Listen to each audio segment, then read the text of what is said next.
तो भागवताकार कहते हैं सदा सेव्या भागवती श्रीमद् भागवती कथा। सदा सुनो गुणगान सुनो। सुनने से क्या होगा? कान पवित्र होंगे। गाली सुनने से क्या होता है?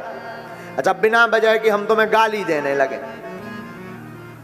हमने तुम्हें छुआ तो है नहीं, गाली देने से क्या होता है? बोले गुस्सा आती है।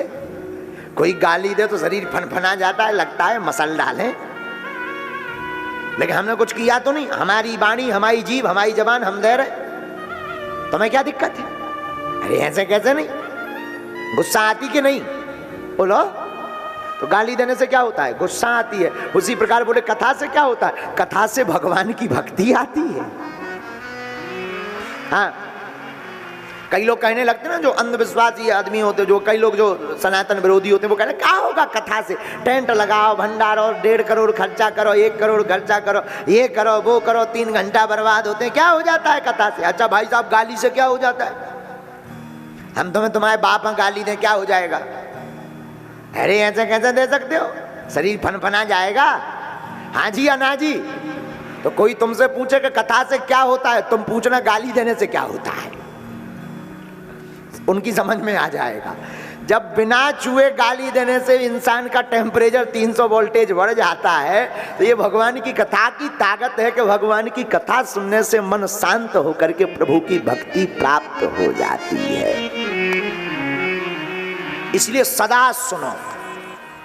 अच्छा महाराज, सदा क्यों? एक बार सुन ली, अब इतने में तरवी ना का। आप कह रहे कि 7 दिन सुन लो नियम से, ऐसा वैसा, तो भगवान को पा जाओगे। तो अब एक बार सुन ली, अब बार बार क्यों? आप तो कह रहे सदा सेव्या।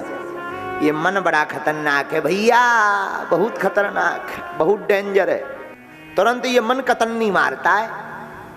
बोले इसीलिए बार बार ठाकुर जी की कथा को सुनो, बार बार भगवान के गीत को सुनो। कबहू तो दीन दयाल के भनक पड़ेगी कान, कभी तो चित्त रम जाएगा और चित्त में चित्त चोर माखन चोर चलिया मोहन मुरली वाले चिपक जाएंगे। और जिस दिन चिपक जाएंगे उसी दिन कथा सुनने का सार निकल आएगा।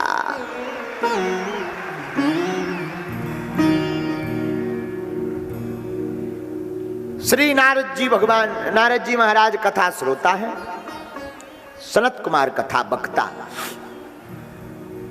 और जैसे ही मधुर मधुर श्लोकों का गायन शुरू किया सनत कुमारों ने, तो भक्ति सुतौ तौ तरणौ गृहीत्वा प्रेमेक रूपा सहिसा विरासी।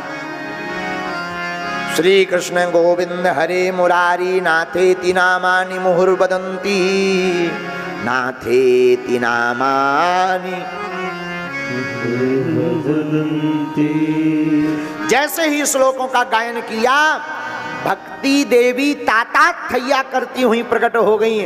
अपने ज्ञान और वैराग्य दोनों का हाथ लेकर के, जो वृत्त थे ज्ञान वैराग्य, भागवत के प्रताप से ज्ञान और वैराग्य जग गए। मानो ये कथा कहना चाहती हो कि तुम्हारा ज्ञान सो रहा हो, वैराग्य सो रहा हो, तुम्हारे बुद्धि में ज्ञान ना हो और वैराग्य ना हो, कोई दिक्कत नहीं। भगवान भागवत की कथा सुनना, आपके अंदर 7 दिन के अंदर ही ज्ञान नाचने लगेगा, वैराग जाग जाएगा।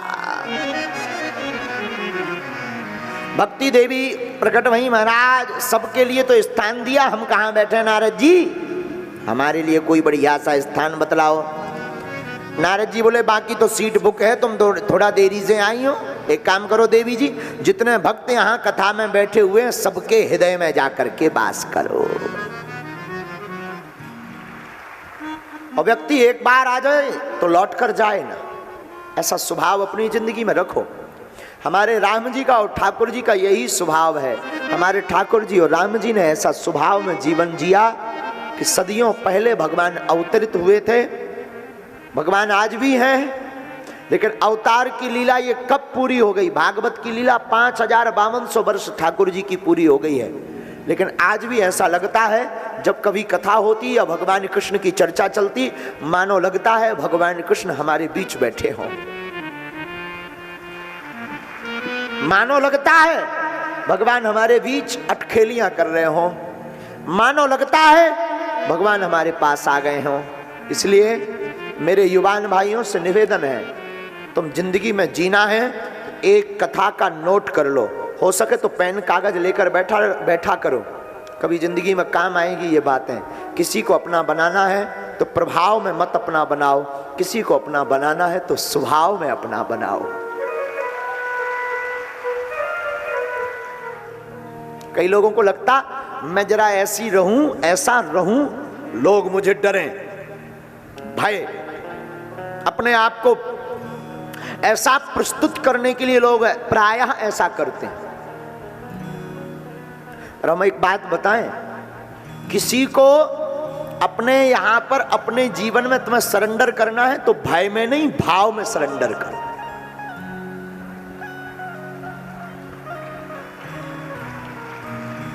आप भय में किसी को सरेंडर कर दो तो वो 1-2 मिनट के लिए भय में रहेगा, लेकिन वो व्यक्ति तुम्हारे जाते ही फिर ज्यों का त्यों हो जाएगा। हमको सिकंदर का एक वाकया याद आता है। एक बार सिकंदर पूरी दुनिया को जीतकर चला जा रहा था। एक सैनिक बैठा हुआ था, बाकी लोग खड़े हुए कांप रहे थे, सब स्वागत कर रहे थे, जी हजूरी कर रहे थे, लेकिन वो एकदम शान से सीना तान कर बैठा था, पांव के ऊपर पैर रखकर, हाथ में कृपाण लेकर। सिकंदर ने कहा, सावधान, कौन हो तुम, क्या पागल हो? उस सैनिक ने कहा कि मैं पागल नहीं हूं, मैं तो एकदम ठीक आदमी हूं, मेरा नाम अमुक है। तो तुम यहां पर बैठे हो, तुम्हें पता है मैं सिकंदर हूं। सैनिक ने मुस्कुरा करके कहा, तुम्हें कौन नहीं जानता कि तुम सिकंदर हो, सब जानते हैं, मैं भी जानता हूं, बहुत दिनों से जानता हूं। तो सिकंदर ने कहा, तुम्हें डर नहीं लगता? मैंने लाखों लोगों को मार दिया, तुम खड़े होकर के मेरा सम्मान नहीं कर रहे हो, तुम्हें डर नहीं लगता? सिकंदर ने कहा, माफ करना, आपने अपने बल से, कूटनीति से या कोई भी नीति से पूरी दुनिया को जीता होगा, मुझे कोई दिक्कत नहीं है, पूरी दुनिया के लोगों को भयभीत किया होगा, मुझे कोई दिक्कत नहीं, पर याद रखना तुमने दुनिया को जीता है, मेरे दिल को नहीं जीता है। और भले ही तुम मुझे मार दो, मुझे मृत्यु पसंद है, मैं मरने को भी तैयार हूं, पर मैं मरते मरते फिर कहे जाता हूं मेरा दिल नहीं जीत पाए। तुझे सिकंदर बनना है तो मेरा दिल जीत कर बताओ। हम तुम्हारी, मेरे पागलों, इस कथा का आशय यही कहना चाहेंगे, किसी को सरेंडर करना है ना, किसी को अपना बनाना है ना, तो प्रभाव से किसी को अपना मत बनाओ, पद के, धन के प्रभाव से अपना मत बनाओ। किसी को अपना बनाना है तो भाव से अपना बनाओ।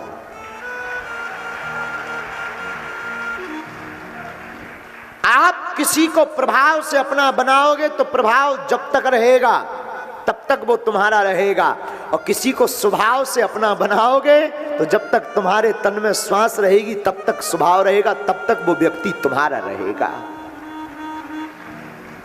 प्रभाव तो आना जाना है। आज तुम पद पर हो, कोई ऐसा कृत्य कांड हो जाएगा, पद से नीचे गिर जाओगे,